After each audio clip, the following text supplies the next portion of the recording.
भाभी मेरे लिए मैगी बना दो। ठीक है मैं बना देती हूँ।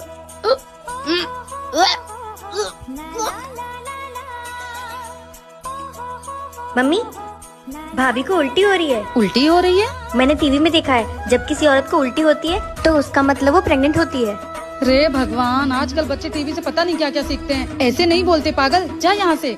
मैं देखती हूँ क्या हुआ है बहू को। क्या हुआ बहुरिया? जी माँ जी। तो उल्टी काहे हो रही है? पता नहीं माँ जी, मुझे भी समझ नहीं आ रहा है। कुछ गड़बड़ खा लिया था का बहुरिया? कहीं ये फूड पॉइजनिंग ना हो गई हो? हाँ माँ जी, मुझे भी ऐसा लग रहा है, शायद ऐसा हो सकता है। थोड़ा ध्यान दिया कर, अभी ये तेरे लिए नया नया घर है ना। मेरे को तो लग रहा है घर में छोटा बाबू आने वाला है। अरे चुप कर तू। हाँ क्या माँ जी, ननद जी सही कह रही है क्या? नहीं बहुरिया, ऐसा नहीं होता है। अभी तो 10-15 दिन तेरी शादी को हुए हैं। हाँ वही तो, ऐसे कैसे हो सकता है भला? तू आराम कर। जी माँ जी। चल बाहर। बहू इतनी रात को क्यों सब्जी काट रही है?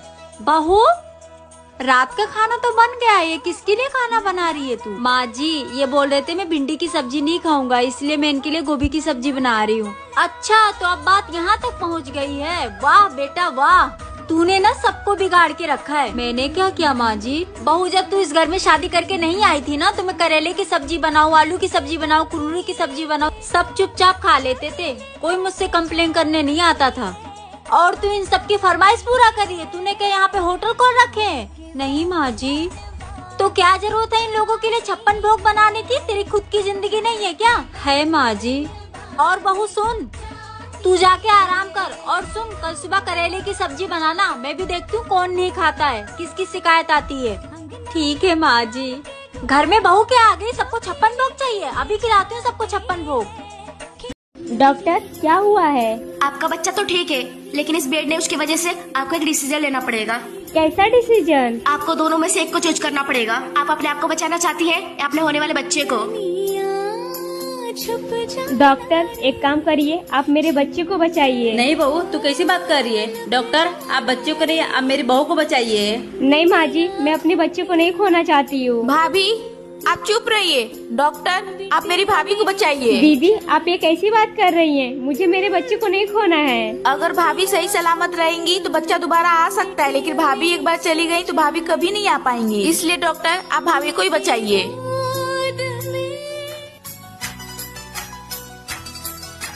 अरे माँ, ये चमत्कार कैसे हुआ? बेटा ये तो भगवान का कृपा है, जो बच्चा और बहू दोनों सलामत है। लेकिन डॉक्टर ने बोला बहू बहुत कमजोर है, इसका खान पीन पे ध्यान देना पड़ेगा। तो बहू के लिए कुछ खाने के लिए लेकर आ जा। चाची जब आपका बाबू होगा तो मैं उसके साथ बहुत खेलूंगा। ठीक है, तो जब बाबू होगा ना तो तुम उनके साथ बहुत खेलना। अभी तुम जाओ खेलो।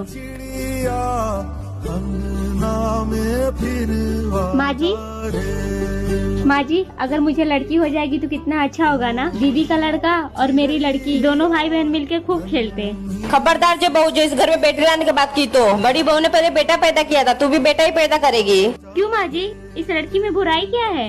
क्योंकि बहू बेटियां घर की वंश नहीं बढ़ाती है, बेटा ही घर का वंश बढ़ाता है। माना माँ जी, वंश को बढ़ाने वाले लड़के होते हैं, लेकिन उन लड़कों को पैदा करने वाली एक बेटियां ही होती है। तुझे ही पता है बेटे को शादी में कितना खर्च होता है? वो सब मुझे नहीं पता माँ जी, लेकिन मुझे इतना जरूर पता है कि बेटियां अपना नसीब खुद बना के आती है। बस ऐसे ही बोल रही है, जब पैदा करेगी ना तब पता चलेगा। मैं तो भगवान से बस एक ही प्रार्थना करूंगी कि भगवान मुझे एक प्यारी सी बेटी दे दे।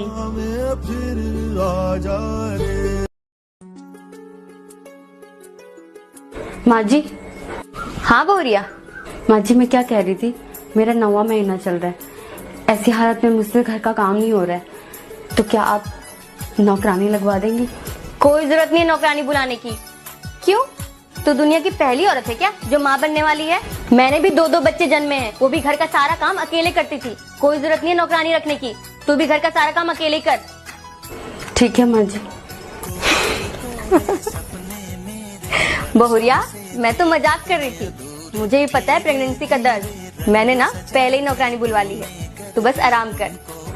थैंक यू माँ जी, आप बहुत अच्छी हैं। क्या आपकी सास भी इतनी प्यारी है जो आपका माँ जैसा ख्याल रखती है? तो कमेंट में यस जरूर लिखिए। वीडियो अच्छी लगी तो चैनल सब्सक्राइब करें। बहू क्या हुआ तुझे? ये सुबह सुबह इतना गंगा जमुना क्यों बहा रही है? माँ जी ये सुबह ही सुबह मुझ पे चिल्लाते रहते हैं, मेरी गलती नहीं भी होती फिर भी मुझे डांटते हैं। गलती है तेरी और तेरी ही गलती है।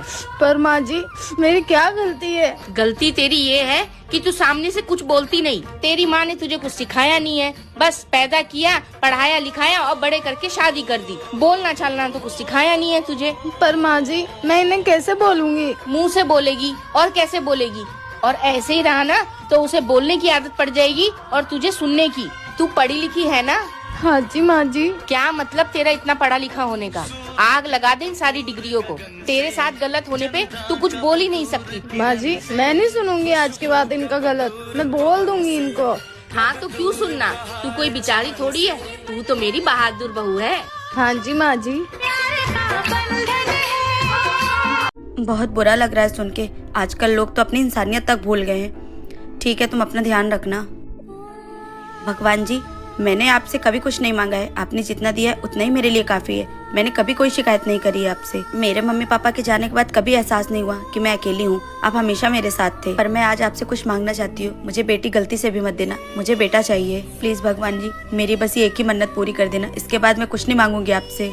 अरे बहुरिया, तू भगवान जी से इतनी बातें कर डाली, आखिर परेशानी क्या है? हम लोगों ने तो तेरे साथ कभी बुरा व्यवहार नहीं किया है, फिर ये तू लड़का लड़की की बातें काहे कर रही है? अरे नहीं नहीं माँ जी, आप लोग तो बहुत अच्छे हैं। बल्कि लड़की पैदा हो जाएगी तो अच्छी बात है ना, घर में लक्ष्मी आ जाएगी। माँ जी, मेरी फ्रेंड को बेटी हुई, उसके सास ससुर तो बहुत अच्छे, पर उसके पति ने उसकी बेटी को ले जाके पता नहीं कहाँ फेंक दिया।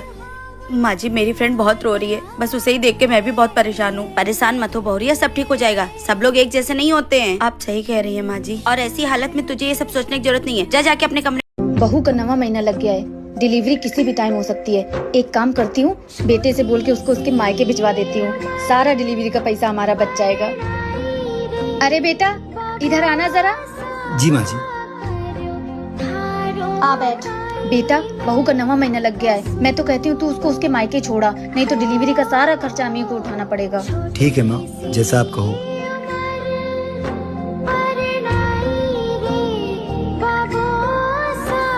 दीक्षा, अपने सारे कपड़े पैक कर लो और तैयार हो जाओ। मैं तुम्हें तुम्हारे मायके छोड़ देता हूँ। कैसी बात कर रहे हैं आप? मेरे घर वाले कितने गरीब हैं, वो मेरे डिलीवरी का खर्चा कैसे उठाएंगे? वो सब मुझे नहीं पता, तुझसे इतना बोला उतना कर। औलाद आप लोगों को चाहिए, वंश आप लोगों को आगे बढ़ाना है, और अगर लड़का हो गया तो आपके घर का नाम रोशन करेगा। फिर खर्चा मेरे मायके वाले क्यों उठाए भला? मुझे तो ये नहीं समझ आता कि आप लोग पैसों की वजह से और कितनी हद तक गिरेंगे। चलिए आप लोग ही बताइए, क्या मेरे माता पिता दहेज देने के बाद भी ये सब करें जो कि वो गरीब हैं?